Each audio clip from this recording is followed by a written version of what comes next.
Alright, I've been getting a lot of questions about how to do the painting on an Xbox 360 case. So, start out with your case here. You got it disassembled. You might have a Win the Mod or something in here. This is just one I got laying around. I'm just using it as an example. What you're going to want to do first is you're going to want to sand it with 400 grit sandpaper. Start out, sand the whole thing down, 400 grit. Alright, now after you got it sanded down with that 400 grit sandpaper, you're going to want to take it and wash it. Warm water, soap. Just kind of wash it down and get all the stuff off of it. Now, once you're done washing it, you want to put on a pair of latex, no powder gloves. You don't want to touch this thing once it's been washed with your bare fingers, because you got oil and greases on your fingers and they'll get in there and make your paint look like shit. So, got it washed, got it sanded, got your gloves on, alright, ready to paint. You want to dry it, make sure it's completely dry, let it set up. I usually let mine sit for, overnight. But if you're in a hurry to get painting done, you can take a blow dryer and blow dry it. It usually takes me about 3 or 4 weeks to do a case from start to finish as far as paint. I mean, that ain't including cutting or none of that. That's just the paint on it. I mean, I'm very meticulous about my painting. When I get done with cases, I like them to look like a car finish. So, alright, now, you got it done, got it sanded, you got your gloves on, it's good and dry. Now, we're ready to start painting it. I'm going to start out with some of this stuff right here. You may have heard of it before. It's called Adhesion Promoter. This stuff is awesome. It works really, really, really good. You can sit here and read the back of it, mumbo jumbo, this, that, and another, but I'll just kind of give you the gist of it. What you're going to want to do, shake it up real good. You're going to hit it one coat, very light, first coat. Let that dry for about 3 minutes. Come back, hit it again, second coat. Let that dry for 3 minutes. Come back on your very last coat, which would be the third and final coat. You're going to make it a little bit more wetter. Not drenched where it's dripping wet off the sides of it, but you want it, a little bit more to it. You're going to let that sit up for 5-6 minutes. No longer than 10 minutes do you want that to sit. So, that's done. Now, we're ready to start painting. Set that to the side. Alright, Krylon Fusion. This is awesome. I love this stuff. It's made for plastics. This here actually has this in it, but not very much of it, so I like to use that. Now, this is your primer. You do not need to put this on and then put primer on. This is the primer. So once it's done, your priming's done. Now, we're going to come back with your Krylon Fusion.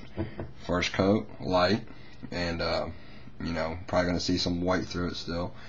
After that, you're going to come back again. Second coat. You're letting 15 minutes to dry in between these coats now. First coat, let it dry, 15 minutes, come back. Second coat, it's going to be completely covered. You're not going to see any white. Now what you want to do. A lot of people miss this. They skip it, whatever. They just paint. I come back with a 2000 grit sandpaper, and I wet sand the whole thing. You don't want to sand the paint off of it, but you do want to get it where it's pretty much sanded down really good. Any blemishes out of it, stuff like that. So, now you got it sanded with 2000 grit sandpaper. Alright, wash it again, soap and water. In the meantime, you still have your gloves on. You're never taking your gloves off. You got it sanded down. Now with that, you're going to wash it, warm water, soap, let it dry. Like I said, this is again, I usually let mine dry overnight. You can blow dry it, whatever. That's just, it needs to be dry again. You're going to come back again.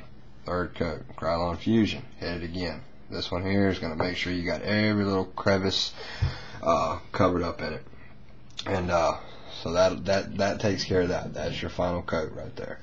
Now, once you're done with that, it says you can paint, or you can clear coat within an hour. Once again, I let mine set overnight, 24 hours. Then I come back the next day with this right here. It's Rust-Oleum specialty lacquer. It's great stuff right here. It's got a high luster coating. It's got on the back here. Provides a smooth, durable, high gloss finish.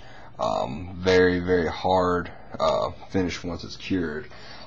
Come back, hit that one coat light, let that dry for about 3 or 4 minutes. Come back, hit it again with a second coat light. I usually only use 2 coats of clear coat on the case. hard drive, any of that stuff, 2 coats. Now, that takes care of that. You're going to let that dry about, I'd say about 2 days, 24, 48 hours. Let it dry real good. It'll be cured. And put it back together. Now, as far as controllers are done identically the same, except once you get towards the end, whenever you're done with the controller, you get your clear coat. Same stuff. 1 coat light, 2 coats light. Then you're going to want to come back again and put a 3rd coat on there. Once you got that 3rd coat, you were done with it. You're going to take that controller. Now, this is, like I said, this is the way I do mine. You can do yours however you like. Once I put that 3rd coat, I let my controller sit for about 2 or 3 days. Then I take it outside, put it in the sun, let it bake in the sun for about 5 or 6 hours. The sun hardens it, and it gives it a super hard finish to it, because you're going to be constantly playing with it. You're going to wear that paint off quick. So if you want a controller that's going to last with a professional look, that's the way you want to do it. Now, that's 3 days into it. Once that's done, you're going to want to let it cure some more. I give it a week, 6 days to 7 days for an Xbox 360 controller to cure before I put it back together, touch it, anything. I mean, you can touch it barehanded once you got that lacquer on there. Once that's on there, you can pick it up, touch it. I just don't mess with them. I don't play with them. Just let them harden real good and cure. So that pretty much does it for painting. If you got any more questions or anything, just send me a message and I'll get back to you.